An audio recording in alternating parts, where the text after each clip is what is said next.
కావచ్చు, కానీ నా పేద బీసీ ఇంటి ఆడబిడ్డకు భూమి అంటే ఒక ఇమోషన్, నా పేద దళితులకు భూమి అంటే ఒక ఇమోషన్, నా ఆదివాసీలకు భూమి అంటే పంచ ప్రాణం.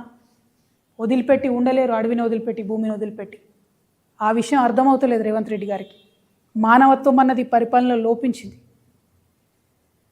అందుకే నేను బలంగా నమ్ముతా ఉన్నా, భూమి పంపిణీ జరగాల్సిందే. తెలంగాణ రక్షణ సేన అధికారంలోకి వస్తే ఖచ్చితంగా భూమి లేని ప్రతి పేద ఇంటికి కూడా కుటుంబానికి 1 ఎకరం చొప్పున మేము భూలక్ష్మి పథకం పేరుతోని భూ పంపిణీ చేయడం జరుగుతుంది. I appeal to all the youngsters. We need to have a level playing field in the state. We need to have a level playing field. సమానమైనటువంటి భూమి క్రియేట్ చేసినాకనే కదా నువ్వు గేమ్ పెట్టాలి. ఫుట్బాల్ మ్యాచ్ ఆడుతున్నారు అనుకోండి, ముఖ్యమంత్రి గారికి ఫుట్బాల్ మ్యాచ్ బాగా తెలుసు కదా, అందుకే చెప్తున్నా. ఫుట్బాల్ మ్యాచ్ ఆడుతుంటే ఒక దిక్కు ఎత్తుండి ఒక దిక్కు వంపు ఉంటే ఎట్లా ఆడతారు ఆట? వంపులు ఉన్నోడు ఏదో గోల్ కొట్టగలుగుతాడు. ఇవాళ పేదవాళ్ళ పరిస్థితి అదే కదా. అందుకే భూమి పంపిణీ జరగాల్సిందే. పేద బీసీలకు కానీ, ఎస్సీలకు కానీ, ఎస్టీలకు కానీ, అగ్రవర్ణాల్లో ఉండే పేదల్ని కూడా న్యాయం చేయగలిగే ఏకైక పార్టీ తెలంగాణ రక్షణ సేననే అవుతుంది.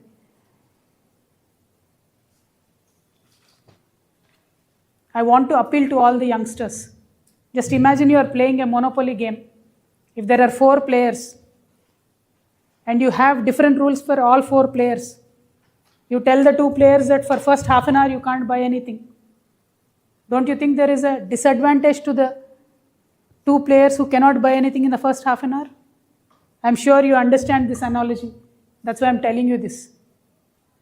When TRS is taking a drastic decision like redistributing the land, please do not jump to a negative conclusion. Think from a point of view where there is no level playing field. How do you create it? How do you create an egalitarian society? Think about that. Mere politics is not enough. If social justice has to be achieved in this state or in this country, land redistribution is one of the major ways in which it can be achieved. Telangana Rakshana Sena firmly believes in it, and that is why today we are launching a scheme called Bhulakshmi. We are launching a scheme called Bhulakshmi once TRS comes into power. And right now we are demanding the Congress government that you give land rights, ownership rights to the people with assignment lands. You start the distribution. We will support you as an opposition. You please start the distribution. నేనే అధికారంలోకి వచ్చేదాకా ఆగాలి, అప్పటివరకు పేదగా ఉండాలి అనట్లే. కాంగ్రెస్ ప్రభుత్వం భూ పంపిణీ కార్యక్రమం మొదలు పెడితే మొదటి వరుసలో నిలబడి మేమే పంపిణీ చేస్తాం. ఎట్ ద సేమ్ టైం భూములు లాక్కోవాలని వస్తే మాత్రం గుత్పలు అందుకొని మేమే ముంగటుంటాం. నేను చెప్తా ఉన్నా, మా దళిత ఇంటి ఆడబిడ్డలు నేను అపీల్ చేస్తున్నా, ఎవరైనా మీ భూమికి కన్నెత్తి చూస్తే గుత్ప పట్టుకొని రెడీగా ఉండండి. ఎవరు వస్తారో నేను చూస్తా. అడిగేటోళ్ళు లేరు అనుకుంటున్నారు, కుదరదు అట్లా.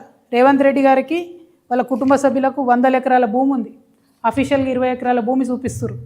20 ఎకరాలు ఉన్నోడికి 1 ఎకరం ఉంటేంది లేకుంటేంది అనిపిస్తుంది, కానీ మనకు అట్లా కాదు కదా. 1 ఎకరం లేనటువంటి పేదల గురించి వాళ్ళు నేను అపీల్ చేస్తూ ఉన్నా, వాళ్ళ గురించి మాట్లాడుతూ ఉన్నా. సామాజిక న్యాయ సాధన జరగాలంటే ముందు భూమి ఉండాల్సిందే. అందరూ కూడా నాకు తెలిసి రైతు బిడ్డలే, అందరూ కూడా గ్రామాల నుంచి వచ్చినటువంటి వాళ్ళే, మా మిత్రులంతా, పత్రికా మిత్రులంతా. ఒక గ్రామంలో పరిస్థితి ఇమాజిన్ చేసుకోండి. భూమి లేనివాడికి ఎంత విలువ ఉంటుంది, భూమి ఉన్నవాడికి ఎంత విలువ ఉంటుంది. పిల్లనియాలంటే ఏం అడుగుతారు? ఇల్లుందా, భూమి ఉందా, జాగుందా అని అడుగుతారు. ఆ విలువ ఉండద్దా? సామాజిక గౌరవం ఉండద్దా? దానికోసం నేను ప్రయత్నం చేస్తూ ఉన్నా. దయచేసి ఈ విషయాన్ని అర్థం చేసుకోవాల్సిందిగా మా మేధావర్గాన్ని అప్పీల్ చేస్తూ ఉన్నా. నేను సామాజిక న్యాయం జరగాలి తెలంగాణలో అంటే అది పొలిటికల్ స్లోగన్ కాదు. విప్లవాత్మకమైన, గుణాత్మకమైన మార్పు కోసమే తెలంగాణ రక్షణ సేన ముందొచ్చింది. దానికోసం ప్రయత్నం చేస్తుంది. ముఖ్యమంత్రి గారు, మీరు సామాజిక అన్యాయం చేస్తున్నారు, దాన్ని సరిచేయండి. బడ్జెట్లో సరిచేయండి, పొజిషన్స్లో సరిచేయండి, 42% రిజర్వేషన్ కోసం సరిచేయండి. మీరు బాగా సామాజిక న్యాయం అంటున్నారు కదా, పోదాం పండి ఢిల్లీకి, మరి అడుగుదాం మోడీ అంకుల్ని 42% రిజర్వేషన్ బిల్లు పాస్ చేయమని. అవి చేయలేకపోతే మీరు చెప్తున్న మాటలు మోసమని తెలంగాణ సమాజం గుర్తించాలని చెప్పి నేను కోరుతూ, మరి భూలక్ష్మి పథకం కోసం మా ఆడబిడ్డలంతా కూడా ఆలోచన చేయాలి. మీ ఆడబిడ్డగా సమాజంలో గౌరవం సాధించాలంటే ప్రతి కుటుంబానికి కనీస ఆస్తి ఉండాలి, 1 ఎకరమన్న జాగు ఉండాలని బలంగా నమ్మే వ్యక్తిగా నేను ఈ పథకాన్ని ప్రవేశపెడతా ఉన్నా. మీ అందరి సంపూర్ణ మద్దతు, ఆశీర్వాదం తెలంగాణ రక్షణ సేనకు ఉంటుందని చెప్పి భావిస్తున్నా. Thank you. జై తెలంగాణ.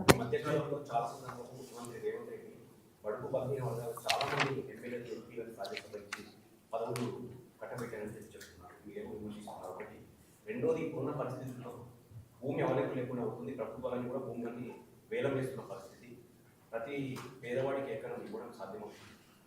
ఫస్ట్ థింగ్ అండి, రేవంత్ రెడ్డి గారు ఏమి ఎస్సీ ఎస్టీ బీసీలను ముఖ్యమంత్రుల్ని ఎమ్మెల్యేలు చేయలేదు. అంబేద్కర్ గారు, పూలే గారు వాళ్ళు చేసిండ్రు. వాళ్ళు ఇచ్చినటువంటి స్ఫూర్తితోని, వారు ఇచ్చినటువంటి రాజ్యాంగ రక్షణలతోని ఎమ్మెల్యేస్ అవుతా ఉన్నారు. 1. 2, భూమి ఉంది, మనసు లేదు. భూమి ఉంది, మనసు లేదు. పోయిన గవర్నమెంట్ కూడా ప్రయత్నం చేసింది. 13,000 ఎకరాలు ఇచ్చిన తర్వాత ఆపేయడం జరిగింది. నేనేమంటున్నా, ఇవాళ మనం ఫ్రాంక్గా ఆలోచిస్తే, సిన్సియర్గా సీరియస్గా ఆలోచిస్తే, సీడ్ కంపెనీస్ ఉన్నాయండి. సీడ్ కంపెనీస్కు 1000 ఎకరాల భూమి ఉంది తెలంగాణలో. అనేక మందికి కుటుంబ సభ్యుల పేరుతోనో కంపెనీల పేరుతోనో 1000 ఎకరాలు ఉన్నాయి భూమి. Government itself owns more than 60-70 lakh acres of land in Telangana. Nizam ఇచ్చిన సర్ఫెకాస్ భూములు కావచ్చు, భూదాన్ భూములు కావచ్చు, ఎక్కడ పోయినాయి? ఇప్పటి వరకు కూడా 1.96 lakhs భూదాన్ భూమి ఉంటే 1,00,000 ఎకరాలు ఎక్కడ పోయిందో ఎవరికి తెలియదు. 96,000 ఎకరాలకు ఇంతవరకు లెక్కలేదు. దాదాపు 2 లక్షల కుటుంబాలకు డైరెక్ట్గా ఎకరం ఇస్తే సరిపోతుంది కదా. అవే భూమి ఉంది, చాలా అన్యాక్రాంతం అయిపోయింది, అన్యాయంగా వేరే వాళ్ళ చేతులలో ఉన్నది. దాన్ని తీసుకొని పేదలకు ఇవ్వాలనేది నేను బలంగా నమ్ముతా ఉన్నా. ఈ ఆలోచనతోనే బెంగాల్లో జరిగింది, ఈ ఆలోచన కేరళలో జరిగింది. జమీందారీ సిస్టమ్ రద్దు చేయబడ్డది. పదే నెహ్రూ గారి గురించి చెప్తారు కదా రేవంత్ రెడ్డి గారు. ఆయన ఫస్ట్ 5 year ప్లాన్లో పెట్టిందే అది. ల్యాండ్లెస్ పువర్కి ల్యాండ్ పోవాలి, ఓనర్షిప్ రావాలి, వచ్చిన తర్వాతనే దేశం అభివృద్ధి చెందుతుంది అని. సామాజిక న్యాయం జరగాలి, ప్రతి ఒక్కరికి పార్టిసిపేషన్ చేసేటటువంటి కాన్ఫిడెన్స్ రావాలి అని అంటే నిజంగా 1 second ఆలోచిద్దాం. యాజ్ హ్యూమన్ బీయింగ్స్, 1 అర్ధ గజం భూమి ఉంటే, 1 గుంట భూమి ఉంటే ఎంత కాన్ఫిడెన్స్ ఉంటుంది. నేను ఉట్టిగా నిర్ణయం తీసుకోలేదండి. దాదాపు 2 నుంచి 3 వేల మంది మహిళలతో ఇంటరాక్ట్ అయ్యి, పేద మధ్యతరగతి అగ్రవర్ణాల్లో ఉన్న పేదవాళ్ళతో అందరితో ఇంటరాక్ట్ అయిన తర్వాత వాళ్ళని అడిగిన నేను ఏం కావాలి అంటే, మేము రేపు చచ్చిపోతే మమ్మల్ని ఏడగాలేయాలి, 6 అడుగుల భూమి లేదు మాకు అని బాధపడుతున్న పరిస్థితి నేను చూసిన. అట్లా అనేకమైన అంశాలు చూసిన తర్వాత, చాలా రిపోర్ట్ స్టడీ చేసిన తర్వాత, ల్యాండ్ అవైలబిలిటీ చెక్ చేసిన తర్వాత, పాసిబిలిటీ చెక్ చేసిన తర్వాత మాత్రమే నేను ఈ ప్రపోజల్ పెడతా ఉన్నాను. 1 acre 1 family ఇవ్వగలుగుతాం. ఉంది ల్యాండ్, ఇచ్చే మనసు ఉండాలి.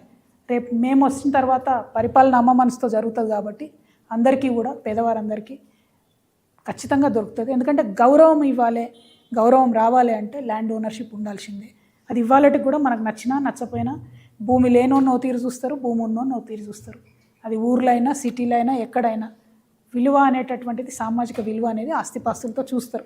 ఆ ఆస్తిని క్రియేట్ చేద్దామని నేను ప్రపోజల్ చేస్తాను.